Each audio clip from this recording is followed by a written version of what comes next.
The Earth is a giant place, filled with vast landscapes, bodies of water, and life all throughout.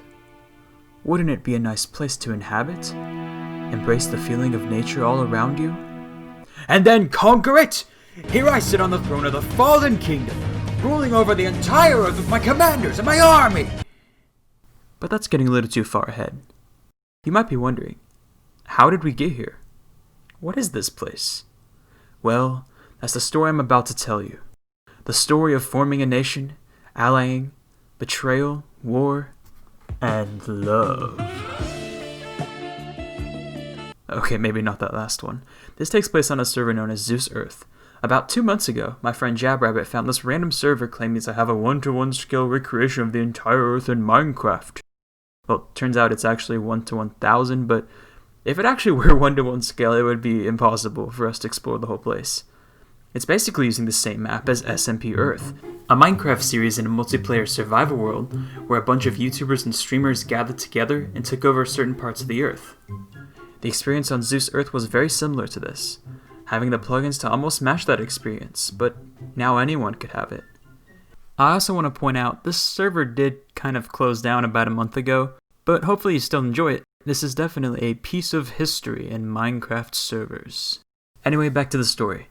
Me and the boys, Jabrabbit, Skelezombie, Wildfire, we found out about this server and its puny Earth-scaled survival map, so we decided to go check it out and play for a little bit.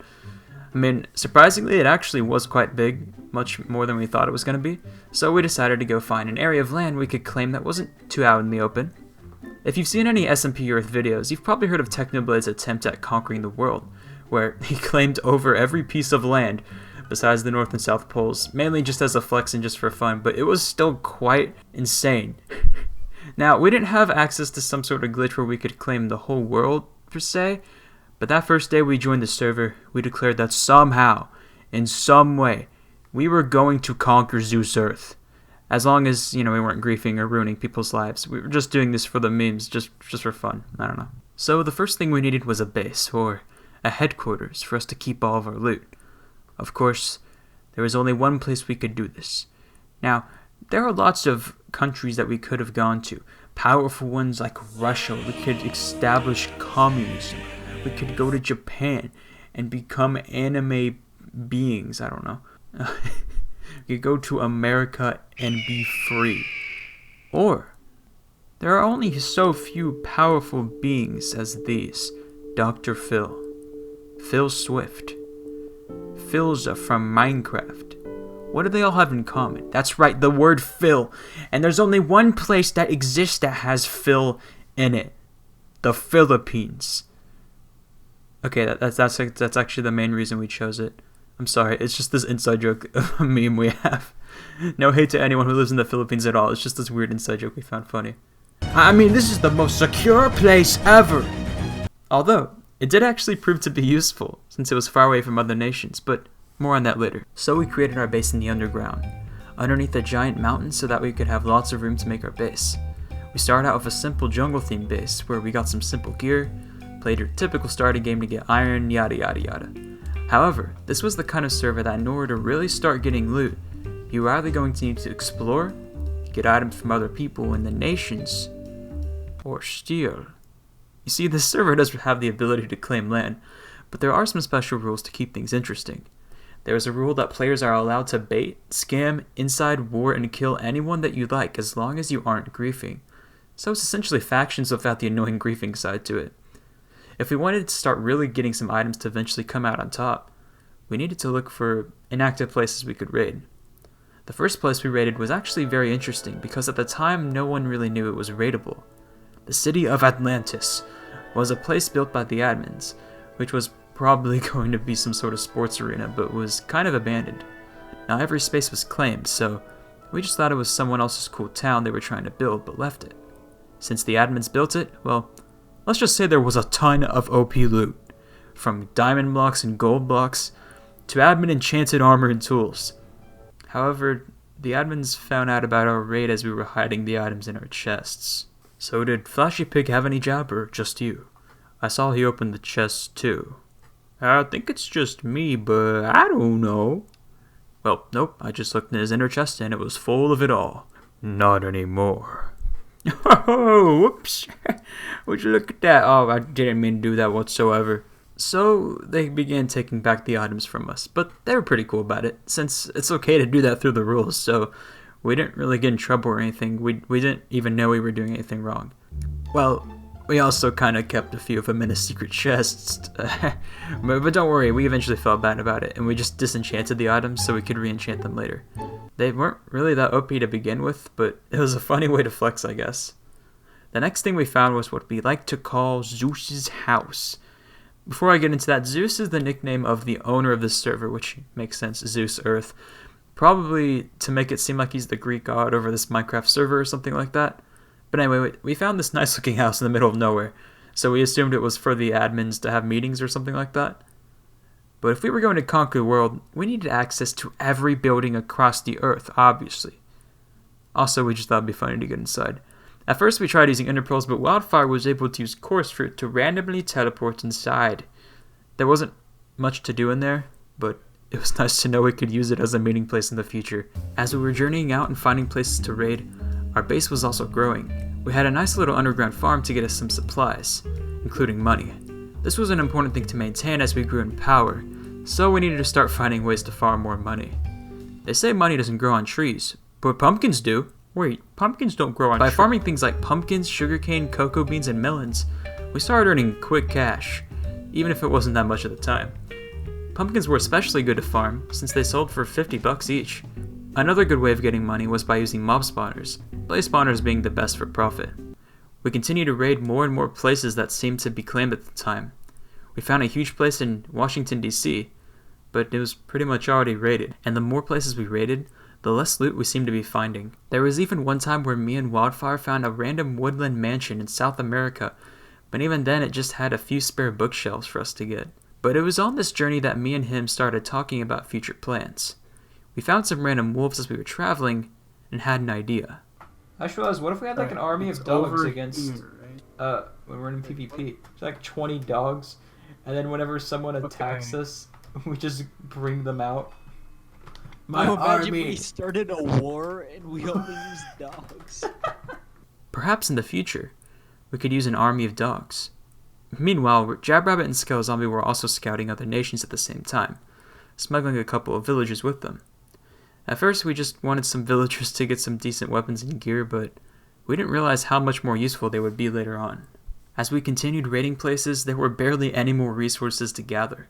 So we needed a new plan if we even wanted a chance of taking over the world. We knew that one of the rules said that we were allowed to inside other nations. So the first insider raid began. Wildfire was willing to leave our nation temporarily, to join other nations, gain their trust, and send their resources to us. The first nation we decided to go for was the Hawaiian Empire, located on, well, the actual Hawaiian Islands, owned by a player named Exotic. And he also called the capital city Pearl Harbor, because of course that's what he chose to call it. As we were raiding and building our little base, Wildfire was part of Hawaii and continued gaining their trust. He was even given his own share of their land, where he began testing out how to use a dog spawner to create his army.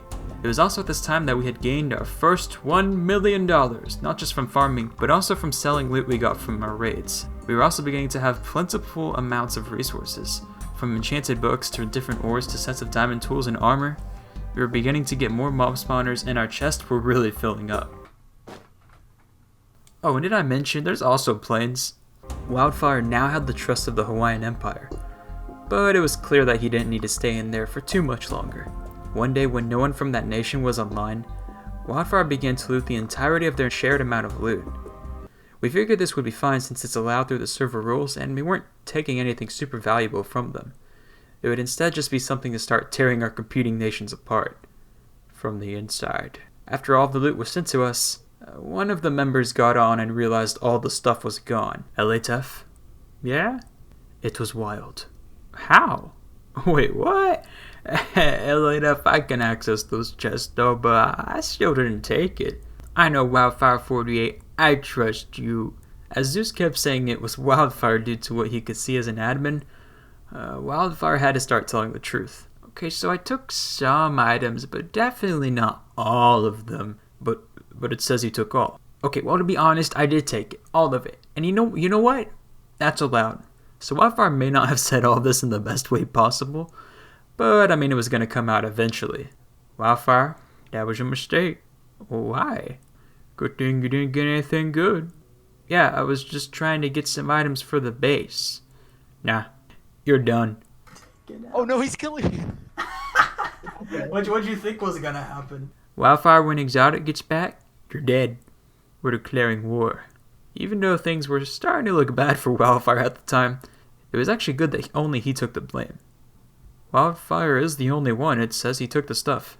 So not only did everyone suspect it was just Wildfire, no one really knew that he actually stored all of the stolen items in our base, so the Philippines weren't suspected whatsoever. Plus, Zeus confirmed that what Wildfire did was fine by the rules. It is allowed, I mean, inciting's allowed. But then Exotic joined. Oh, hey Exotic. Wild? How you doing? Where's your items? Wild? We had nothing good. I know. You know what? Thanks for cleaning the chests. No problem, mate. Anytime. Alright, that's it. Zeus, start the war. So in case you didn't know, since the server is using the Townie plugin, the admins on the server are allowed to start world wars that usually involve two nations wanting war with each other, as long as there was a logical reason. Wildfire had a nation allied with Hawaii which he called Hawaiian Empire 2.0, and since he kinda stole everything from Hawaii, yeah, that sounds like a pretty legit cause. This war would be known as the Hawaiian-Hawaiian War, a civil war with one obvious winner. Since Wildfire pretty much lost from the start, we had to at least try something funny. I bought him a few wither skeleton skulls and gave him some soul sand to spawn the wither, hoping to at least cause some chaos during Wildfire's escape. Okay, 1, 2, 3. Wait, it's not working. What? Can you even spawn it on the server? Wait, did the wither spawn? What? Did it? I hope it does. No, it died. Okay. Wait, there were two?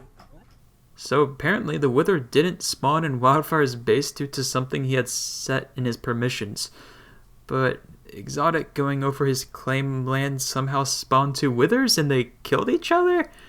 Look, I don't really know either. Probably just a weird plugin thing. And with that, the Hawaiian-Hawaiian War was over. I mean, if you even want to call it a war. Wildfire didn't really lose anything and kinda just left, so yeah.